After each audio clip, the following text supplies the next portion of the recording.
Everyone, तो आप लोग मुझे जानते होंगे, मैं प्रीति हूँ और मुझे 4 साल से ज़्यादा हो गया तैयारी करते-करते बैंक के एग्ज़ाम में। और मेरा 2025 में एसबीआई क्लर्क प्री ही बस निकला था। मेंस मैंने दिया था बट नहीं हो पाया मेरा। और वैसे मेरी वैसे मेरी तैयारी भी नहीं थी एसबीआई क्लर्क के लिए कि मेरा हो पाता। बट चांसेस थे कि मेरा हो जाता, लेकिन मेरी वैसी तैयारी नहीं थी। तो वही चीज़ मैं कहना चाहती हूँ कि यहाँ पे बहुत सारे एस्पिरेंट ऐसे होंगे जो बिगिनर है, अभी-अभी स्टार्ट किया होगा। तो यहाँ पे मैं पूरी डिटेल बात करने वाली हूँ इंग्लिश के लिए, कि इंग्लिश को मैंने स्टार्टिंग से 0 लेवल से 2-3 नंबर से कैसे मैं 15 प्लस पे आ पा रही हूँ। और ये और ये चीज़ बहुत ही ज़रूरी है ऐसे बिगिनर के लिए कि वो इंग्लिश को कैसे स्टार्ट करें। क्योंकि इंग्लिश में क्वांट और रीजनिंग सभी अच्छे से कर लेते हैं। कितना भी उन्हें परेशान होना पड़े, पर ज़्यादा परेशान नहीं होना पड़ता है। लेकिन इंग्लिश के लिए इंग्लिश में हमेशा बच्चों के जो एस्पिरेंट है बैंक एग्ज़ाम के, उनके डाउट्स बने रहते हैं। और मेरे भी डाउट्स अभी तक बने रहे थे। तो फिर मैंने क्या किया, क्या कैसे मैंने किया, चलिए स्टार्ट करते हैं। तो देखिए, जब मैंने स्टार्ट किया था 2-3 साल तक मेरी इंग्लिश में कोई इम्प्रूवमेंट हो ही नहीं रहा था। मैं मूक लगाती थी। क्वांट रीजनिंग की वजह से मेरे 50 प्लस कभी-कभी हो जाते थे। इतना भी नहीं हो पाता था, इतना भी नहीं होता था पहले मेरे 15 प्लस भी नहीं होते थे, 50 प्लस। तो क्योंकि इंग्लिश की वजह से, इंग्लिश में 2-3 नंबर आएँगे और जितने जितनी भी आती थी 40, 45 या 46 मार्क्स, वो भी क्वांट रीजनिंग की वजह से उसमें कर पाती थी। तो इस वजह से क्या कहते हैं कि इंग्लिश में 2-3 मार्क्स की वजह से मेरा कभी कुछ नहीं हो पाए। और अभी धीरे-धीरे होने लगा है। मैंने क्या किया है गाइज़, स्टार्टिंग में मुझे कुछ भी समझ में नहीं आ रहा था, नाउन एडजेक्टिव कैसे मैं पहचानूँ, कि पूरी ग्रामर सब कुछ कर लिया था मैंने। 120 rules of grammar Nimisha ma'am की पूरी क्लासेस देखी मैंने, जो भी उनकी परफेक्शन बैच आए मैंने लिया था स्टार्टिंग में, वो सब किया मैंने। लेकिन कुछ समझ में नहीं आता था, कैसे क्या करना है, कहाँ से प्रीपोज़िशन स्टार्ट होती है, कहाँ से कौन-सी वर्ब लेनी है, और किसी सब्जेक्ट का वर्ब कितनी दूर हो सकता है। ये चीज़ें फाइंड आउट करने पहले मैं सीख ही नहीं पाई, कभी नहीं सीख पाई, क्योंकि ऐसा मुझे समझ में आ ही नहीं रहा था कैसे क्या करना है। तो इसके बाद गाइज़, मैंने बहुत पढ़ा निमिषा मैम से, बहुत पढ़ा, लेकिन बहुत अच्छा पढ़ाती है। जिनको समझ में आता है तो वो पढ़ भी लेती है, लेकिन मुझे कुछ समझ में नहीं आ रहा था गाइज़। इसीलिए मैं कभी टीचर चेंज नहीं करती हूँ, कभी नहीं करती हूँ। लेकिन जब ज़्यादा टाइम हो गया तो इस वजह से फिर कुछ लोगों ने मुझे सजेस्ट किया कि वरुण सर से पढ़िए। कुछ टाइम तक तो मैं इग्नोर करती रही कि किसी से क्या पढ़ना, मुझे ही मेहनत करनी पड़ेगी, लेकिन कोई इम्प्रूव ही नहीं हुआ।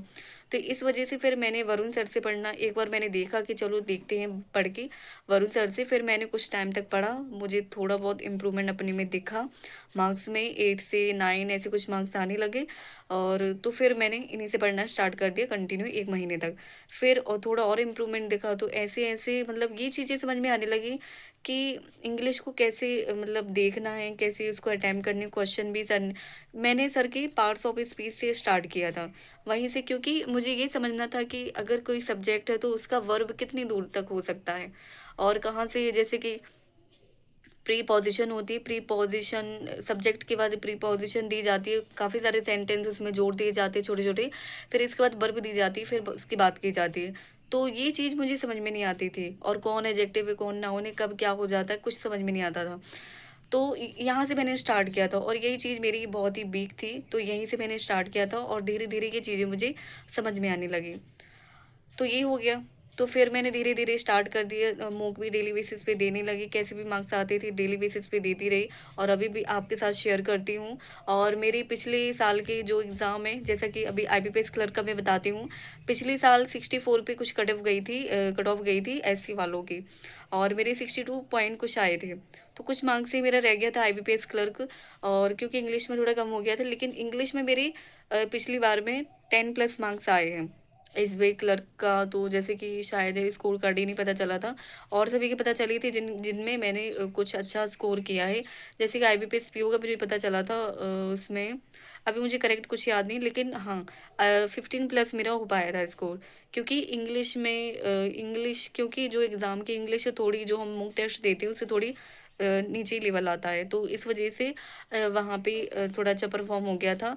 और कुछ चीज़ें उसी की वजह से गलत हुई, नहीं तो थोड़ा और अच्छा परफ़ॉर्म हो जाता। परफ़ॉर्म तो अच्छा हुआ था, लेकिन एक्यूरेसी बिगड़ गई थी मेरी इंग्लिश में, तो इस वजह से। तो पिछली बार मेरा आरआरबी क्लर्क भी कुछ मार्क्स से रह गया, 4 मार्क्स से कुछ रह गया था। आरआरबी आईबीपीएस पीओ भी मेरा 5-6 मार्क्स से रह गया था।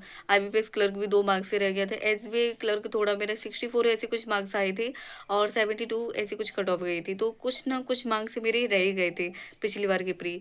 बट इस बार मैं पूरी कोशिश करूँगी कि मेरे 70 प्लस 80 प्लस मार्क्स हो पाएँ और मैं पूरी कोशिश करूँ कि मेरा जो स्कोरिंग सब्जेक्ट है मेरा इंग्लिश ही हो, क्योंकि इंग्लिश को मैं अब इतना कॉन्फिडेंस खुद पे रख रही हूँ कि इंग्लिश में 25 प्लस में कर पाऊँ। और उसके लिए मैं पूरी तैयारी कर रही हूँ। सर की जितनी भी क्लासेस आती हैं सारी बहुत अच्छे से अटेम्प्ट करती हूँ। पहले मैंने नोट्स भी बनाए हैं, मैं नोट्स भी आपके साथ ज़रूर शेयर करूँगी। अब मैं चीज़ों को रिटेन मतलब रिकॉल करना ये ज़्यादा चीज़ कर रही हूँ कि अपनी माइंड में कितनी चीज़ें मैं याद कर पाती हूँ। तो अब ऐसे करती हूँ मैं। और इसके बाद फिर कन्फ्यूज़न होगा आपका वोकैबुलरी के लिए। वोकैबुलरी के लिए मैंने क्या किया है, वोकैबुलरी के लिए गाइस मैं इंग्लिश माध्यम टेक्स्ट बुक वो उस पे टेलीग्राम चैनल पे है।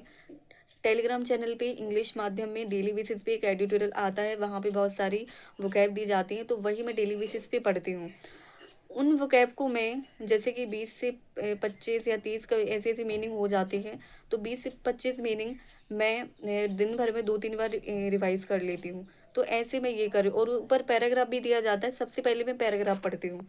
पैराग्राफ पढ़ती हूँ, उसमें जो समझ में आता है ठीक है, नहीं तो फिर इसके बाद फिर वोकैब पढ़ लेती हूँ। तो ऐसे हो जाता है। तो ऐसे मैं वोकैब कर रही हूँ और इसके बाद जो मेरी चीज़ें वीक है वो मैं सर की क्लास निकालती हूँ और उसको करती हूँ। तो जी जो चीज़ें मुझे डिफ़िकल्ट लगती है वो मैं करती जाती हूँ। देखिए बिगिनर्स के लिए बहुत ही डिफ़िकल्ट होता है और कुछ लोग ऐसे होते हैं कि गिव अप भी कर देते हैं। मैं भी यही सोच रही थी कि मुझे गिव अप कर देना चाहिए, क्योंकि इंग्लिश लेवल जो बैंकिंग का है वो मैं नहीं कर पाऊँगी। तो मैंने ये भी यही सोचा था, बट फिर मैंने धीरे-धीरे खुद को समझाया कि मुझे और तरीका निकालना चाहिए। फिर सर से मैंने पढ़ा। सर की सारी अप्रोच मुझे बहुत अच्छी लगी। सर जैसे समझाते हैं जिस तरीके से मतलब मुझे समझ में आना चाहिए, क्योंकि हम लोग कुछ लोग यहाँ पे होंगे जो हिंदी मीडियम स्टूडेंट होंगे, उनको इंग्लिश बहुत डिफ़िकल्ट लग रहा होगा अभी इस टाइम पे और उन्हें समझ में नहीं आ रहा होगा कि वो क्या करें। तो देखिए सबसे मेन चीज़ मैं आपको बता देती हूँ, रीडिंग सबसे ज़रूरी है। खुद से रीडिंग कीजिए या फिर आप स्टार्टिंग में एडिटोरियल से स्टार्ट कर दीजिए। निमिषा मैम बहुत अच्छा पढ़ाती हैं एडिटोरियल, और जो वरुण सर है जिससे भी आप पढ़ते हो बहुत अच्छे से कीजिए। मैम जो भी वोकैब करवाती हैं वो करते जाइए। देखिए डेली बेसिस पे बहुत ज़रूरी है। मैंने निमिषा मैम की डेली बेसिस पे एडिटोरियल करना स्टार्ट कर दिया था जब मैं वरुण सर से नहीं पढ़ती थी। ये तरीका मैंने पहले किया था कि एडिटोरियल डेली बेसिस पे पढ़ना है, चाहे जो भी हो, कोई सब्जेक्ट में पढूँ या ना पढूँ, लेकिन एडिटोरियल ज़रूर पढ़ना है। तो डेली बेसिस पे मीनिंग रिवाइज होती हैं, वोकैब मतलब हम रिकॉल कर पाते हैं कि हाँ ये मैंने कल पढ़ी थी, ऐसी चीज़ें। तो ऐसे वोकैब आपकी अच्छी हो जाएगी और फिर आपको अच्छे से करना पड़ेगा, तभी गाइस हो पाएगा। और जो चीज़ें आपको वीक लगती हैं वो करते रहिए। और जो भी आप देखिए रीडिंग डेली बेसिस पे करते रहिए, बहुत ज़रूरी है रीडिंग। बिना रीडिंग के आप नहीं कर पाओगे। आपको जब तक आप रीडिंग अच्छे से नहीं करने लगोगे तब तक आपको इंग्लिश डिफ़िकल्ट लगेगी। सब कुछ आपको डिफ़िकल्ट लगेगा। तो इसीलिए रीडिंग बहुत अच्छे से करें डेली बेसिस पे। ऐसा नहीं है कि एक बार में सब कुछ याद हो जाएगा, आपको हैबिट बनानी पड़ेगी। यही मैंने किया है, पेशेंस रखा और करती गई। धीरे-धीरे इतना मैं कर पा रही हूँ, इतना इम्प्रूव कर पा रही हूँ, आपके सामने शेयर कर पा रही हूँ। आप लोग मेरी पिछली वीडियोज़ देख लेना, मेरी 3, 4, 5 मंथ से ऐसे कुछ कभी नहीं आए, इससे ज़्यादा कभी आए नहीं हैं। लेकिन अब मैंने वैसे ही करना स्टार्ट किया है और सर की क्लासेस मैं करती हूँ। सर की क्लासेस से ही मैंने इतना इम्प्रूव कर पाई हूँ मैं। और तभी मुझे ये मैंने चीज़ें समझी, तभी मेरे एरर डिटेक्शन वगैरह सारे सही जाते हैं। तो इसी वजह से मैं कर पा रही हूँ। गाइस आपका कोई भी क्वेश्चन हो कमेंट सेक्शन में ज़रूर बताना। अर्थमेटिक से रिलेटेड, रीजनिंग से रिलेटेड आपका जो भी क्वेश्चन हो कमेंट सेक्शन में ज़रूर बताना। मैं ज़रूर उसका रिप्लाई देने को कोशिश करूँगी। Thank you everyone.